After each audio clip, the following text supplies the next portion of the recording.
Hello, my name is Sarah Sheik, and I'm a staff attorney at Neighborhood Legal Services of Los Angeles County. I am located at the Van Nuys Self-Help Center, where we help people with family law matters as well as answers to evictions, and more importantly, we also help them with domestic violence restraining orders. Today, I will be talking about domestic violence, the law and procedure, and basically going over how we can help someone from the beginning to the end of doing a petition for domestic violence restraining orders. This is going to be part one of that training. There will be 6 parts overall. So in order to see a full overview from the law and procedure on down, you want to begin with part one and then move on up until you go to part 6.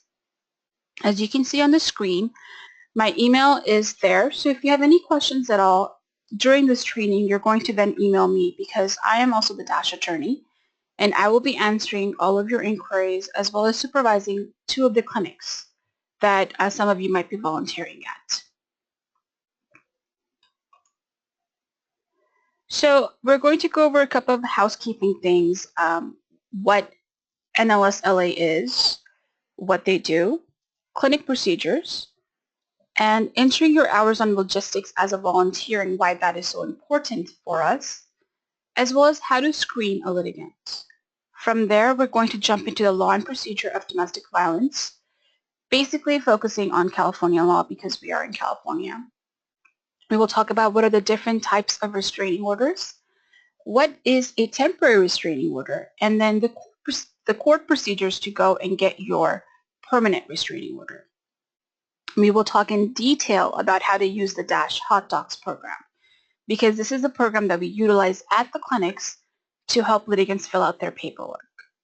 And then we will talk about the importance of a DVRO declaration because a declaration, which is a statement of details, is the most important part or one of the most important parts of getting a restraining order against someone. Family law to NLSLA. First of all, Neighborhood Legal Services of Los Angeles County is a nonprofit organization. We have main offices located at various locations in El Monte, Glendale, as well as Pacoima. We also have self-help centers which are located in Van Nuys, Antelope Valley, Chatsworth, and Pomona. And at these self-help centers or nearby, we also have DASH clinics.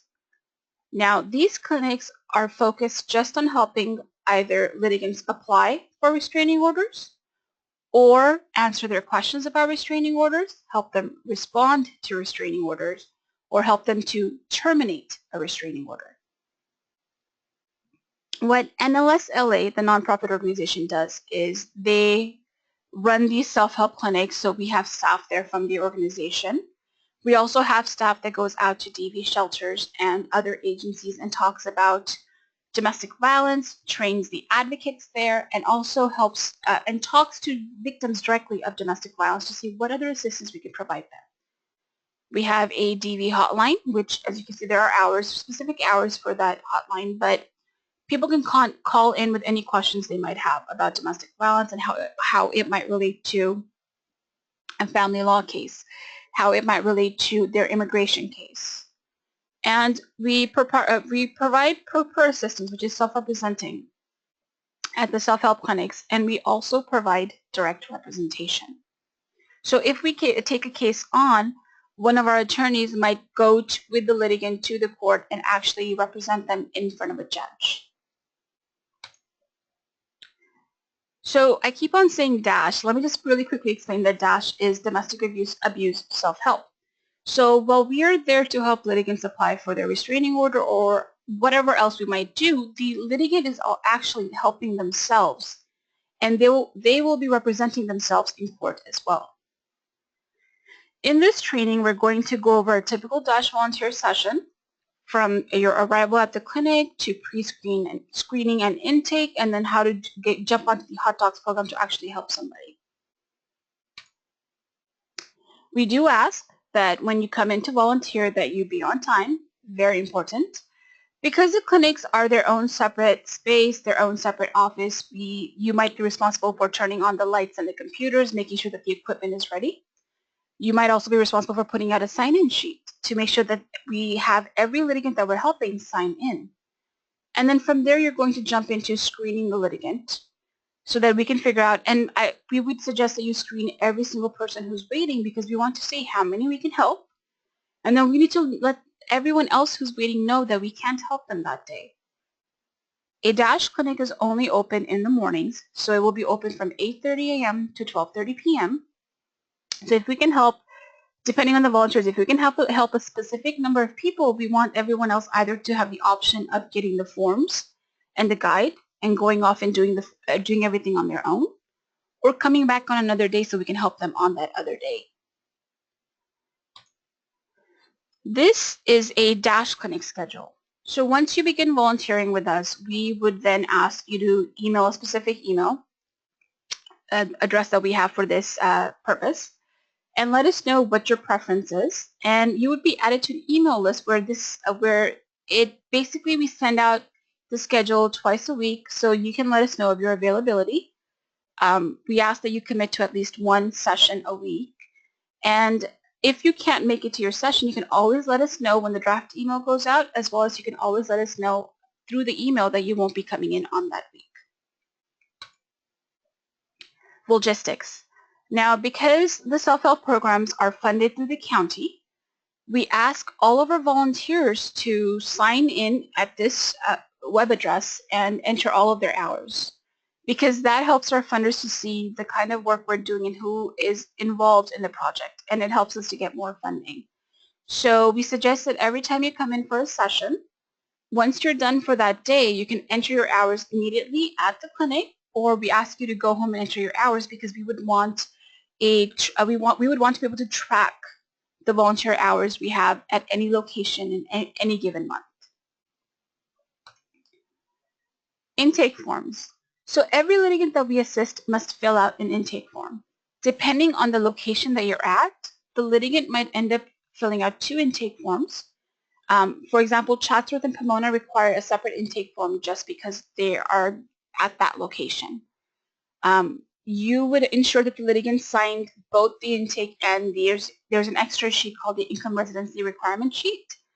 And we want the litigant, the volunteer, to mark off the service we provide to the litigant on that day. This also helps our funders. So because of the specific areas we have doing these intakes, we get more funding because of the litigants that are located in those specific cities. This is an example of an intake they would do at the Chatsworth and Pomona clinics. Now, the intake packet also has an extra form which allows the litigant to provide information as to their name, address, the other party's information, along with physical description. And it also gives the litigant an opportunity to write down exactly what they want to ask for on that day. And we will be going over exactly what kind of orders they can ask for on any given day.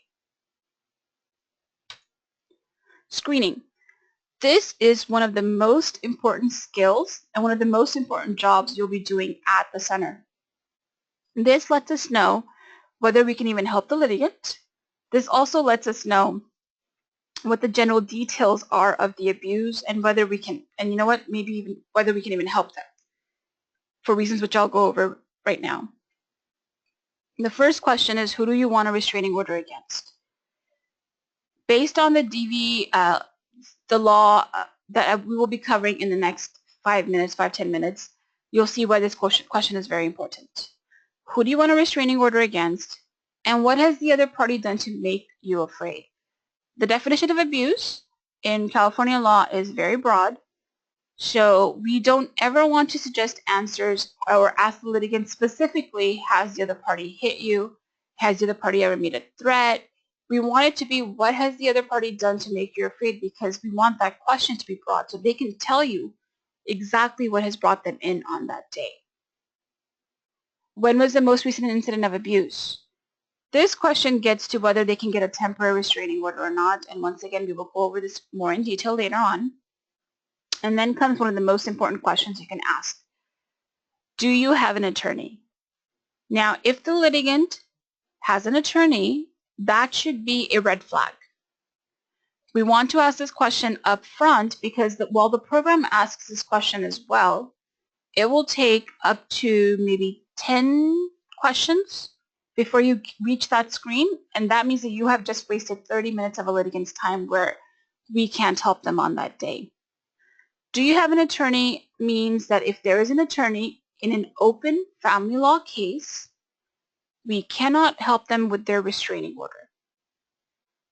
Because I am an attorney, and the attorney who's going to be reviewing your paperwork at any location, at whatever location you're volunteering at, us as attorneys cannot interfere in an existing attorney-client relationship.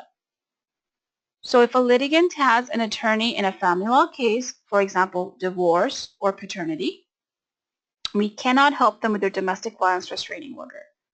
They will have to go and talk to their attorney in that case. Moving on. Domestic violence.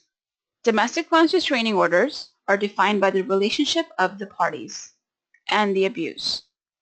So domestic violence restraining order depends on what the relationship is and what the abuse is. DVPA. So the DVPA is a set of rules that set out who can get a domestic violence restraining order and for what reasons they can get a domestic violence restraining order. Like I mentioned previously, abuse is a very broad definition. The definition of abuse is intentionally or recklessly causing or attempting to cause bodily injury or engage in behavior prohibited by the Family Code Section 6320. And this code section sets out a whole litany of what is abuse: stalking, harassing, molesting, destroying the peace, destroying properties, so basically having under surveillance, things like that. So one, that is the definition of abuse, and there's an extra requirement for a same-day temporary restraining order, TRO. There has to be some sort of emergency, which means that there has to be some sort of recent incident of abuse. So, but a litigant can still get a TRO, but only if the court makes a finding that there is some sort of danger of immediate danger. Of immediate harm. So one, we have abuse, and two, we have the domestic relationship. And what do we mean by domestic relationship? There's either a former spouse relationship between the parties. There's a former live-in relationship as well, cohabitant. There's a dating relationship, current or ex in the past, a person you had a child with, or you could have it against family members. So a child that you have and you want a restraining order, litigant has and they want a restraining order, any person related by blood or adoption or marriage. So really quickly, I'm going to show you a relationship chart because this chart is very important in helping us to figure out whether we can help someone with a domestic violence restraining order versus anything else.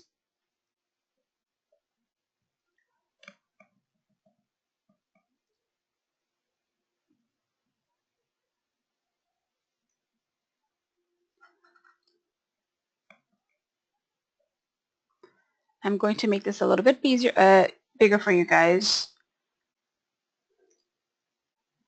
So this is a relationship chart between the parties.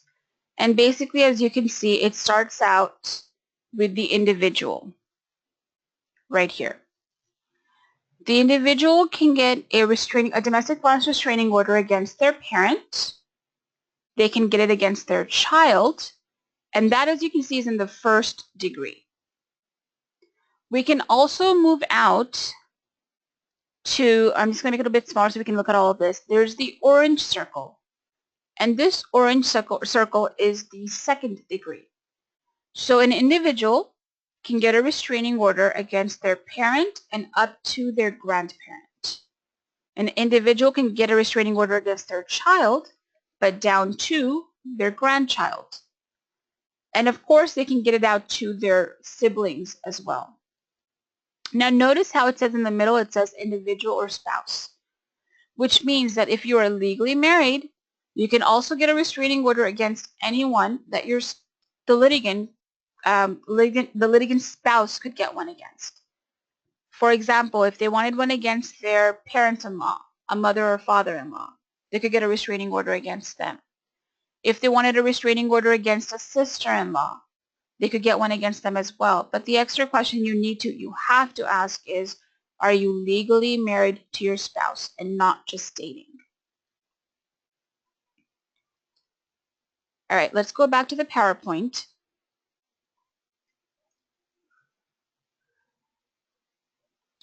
I'm sorry about that. Okay, so not only do you have restraining orders against a whole host of other people, it's not just dating partners or spouses. It can be against family members as long as they're close enough. It can be by adoption if the litigant has adopted a child. It can be through marriage. And of course, with domestic violence abuse, there might be mental illness involved. There might be substance abuse involved as well. And as you can see, approximately 15% of DV restraining orders, DVROs, are cases among family members. So you will see a whole host of different relationships when you're volunteering at the DASH clinic. Now, what happens if there is no relationship? Now, volunteers get confused because they will ask me, well, the other party is not physically abusing the litigant. The other party is not making threats of violence. Does that mean it's civil harassment because they're only harassing the litigant who's here today? So what makes a restraining order a domestic violence restraining order is the relationship. So regardless of what the abuse is or what is making the litigant afraid, it matters only what the relationship is for us to figure out whether they would be in the DASH clinic and doing a domestic violence restraining order, or they would not be in the DASH clinic because there is that relationship is missing. So if there is no domestic relationship, there are other options. There is a civil harassment restraining order. We can get this, in that the litigant can get the same protections as a DVRO order, so a domestic violence restraining order. But because of the relationship that does not exist, they would be doing a civil harassment restraining order, not domestic violence. The only thing is, in a civil harassment restraining order, a litigant cannot get a move-out order. It is more difficult to meet the requirements and to show the court that there has been abuse. And a classic case would be something like my ex-boyfriend's new girlfriend. It could also be my current boyfriend's ex-girlfriend. So it could also be neighbors. It could also be roommates. As you can see, in a roommate situation, they live together, but that's not the domestic relationship as viewed under the law. Workplace harassment. This is if there is an employer who comes in and says, my employees are being harassed by X, Y, and Z, and I want restraining orders against them to protect my business as well as my employees. That's an option. As well as elder abuse or dependent adult restraining orders. This is for adults that are 65 and older, as well as dependent adults, and this restraining order has a lower threshold because of the vulnerability of the petitioners.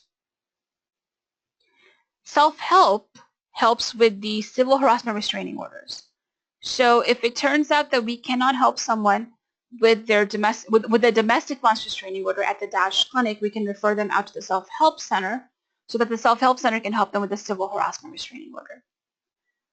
If what's required is a workplace harassment restraining order or a elder abuse or dependent adult restraining order, unfortunately we can't help with those either in self-help or DASH, so we would be giving them attorney referrals. Now, I cannot reiterate this enough. The relationship is very important because if we get this part wrong, the litigant will have done the wrong paperwork, and then that means when the court denies it, they have just wasted an entire day. So In assessing this, you have to be very careful, and if you have any questions at all, you can always, always, always call the backup attorney. As you can see, these are some examples, and really quickly, I'm going to ask you guys to write down your answers for each of those red dots. And you need to, just basically mark off yes or no, whether it's DV or whether it's not DV. I will give you 1 minute to do that, and then we'll get back to me giving you the answers.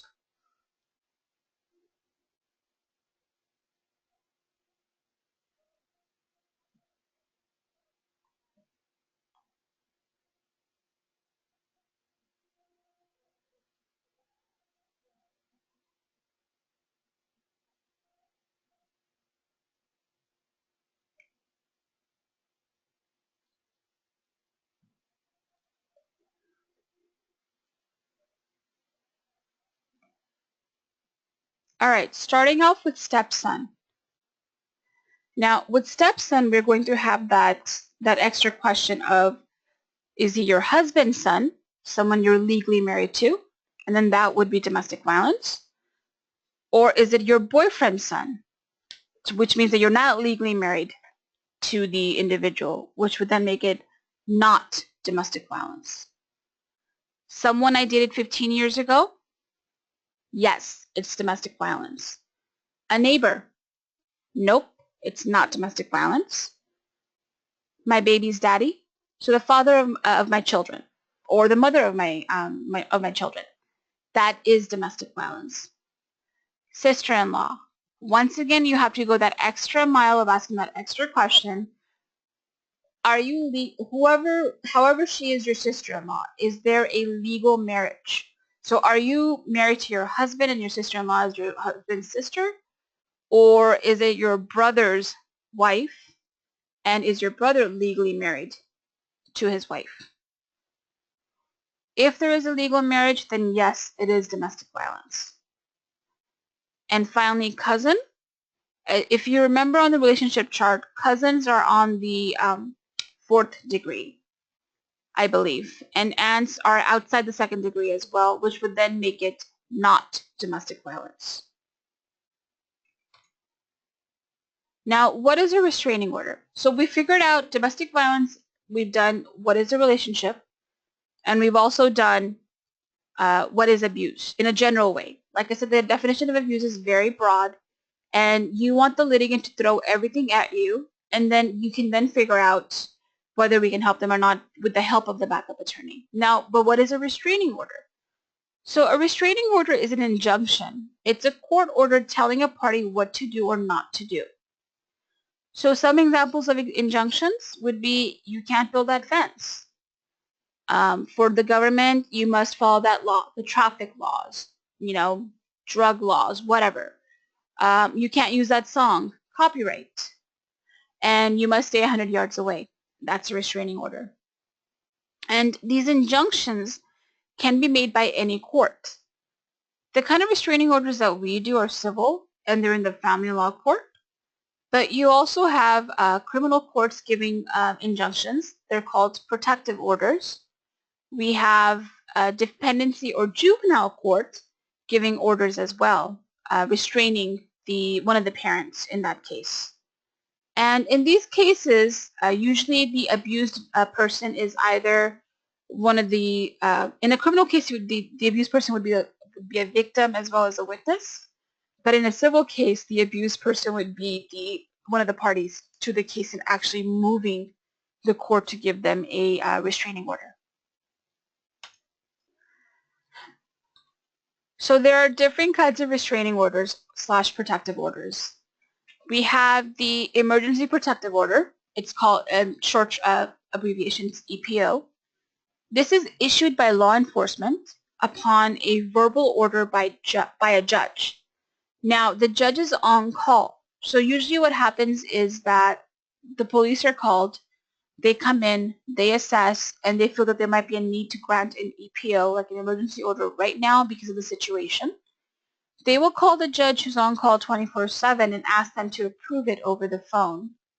And then that EPO could be good for up to 7 calendar days. Sometimes it's only a weekend, but if the litigant gets the EPO, they have enough time to come in and file for a normal restraining order. And then there's a temporary restraining order. So when the litigant comes in, and this is what we prepare at DASH, if a litigant comes in, they can then, we help them do the petition, and they can then apply for a restraining order. And the same day, they will get a temporary restraining order as long as the court sees that there is some sort of need for the temporary restraining order. This order will last up until their next hearing, which is 21 days later. There is a restraining order after hearing, which is the restraining order that's granted after the hearing, which is held 21 days later. And that's also connected to family law court, and it's also part of what we help people with. Now, that order can be approved for up to 5 years, and it's also renewable. So if a litigant comes back before the expiration of the notice of the restraining order, they can ask the court to renew it for another 5 years or permanently if the situation requires that. There are also criminal protective orders, which is short-term is a CPO. And this is when the state goes after someone and actually presses charges and prosecutes. And in this case, the DV victim is a victim as well as a witness rather than a moving party. And the judge on their own will grant it for protection, maybe up until the case finishes. Usually they're good for up to 3 years, and sometimes we'll even see some that are good for 10 years. And then of course, juvenile court, so juvenile dependency court, which is children's court. This is when the police might have been called, a social worker gets involved, and the situation is bad enough that they have to open up a case in juvenile dependency court, which is located in Monterey Park.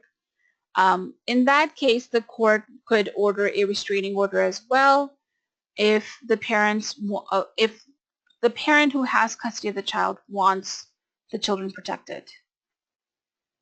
Now, an EPO takes precedence. It will be given more value than a TRO, and a CPO, so criminal protective order, will take precedence or be more valued over a restraining order after hearing. Now I'm going to show you some samples of an EPO and a CPO.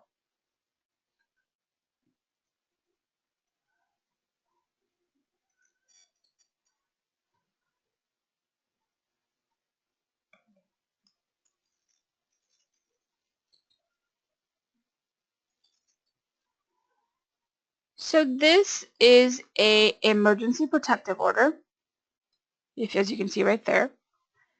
And basically what it does is it gives protected persons Mary Jane Smith, Sophia Marie Smith, and Andrew Smith Jr. protection from the restrained person. And in this case, the name might be missing, and sometimes you'll see errors like that. And basically, if you can look down here in this numbers 5 and number 8, the date of the expiration is 5 days after it was granted. And there's an application setting out the details of what the abuse is. And down at the bottom, there's a proof of service showing the court that the other party was served. If we go down, we have a CPO. As you can see, it's the people of the state of California versus John Andrew Smith. It has a description of the other party. It says how long it'll last, and if you can see numbers 1 and number 2, this sample has it at 10 years. Things are circled, things are marked off, but in this case, only Mary Jane Smith is protected. And this would be granted from a criminal court if the judge thought it necessary. Okay.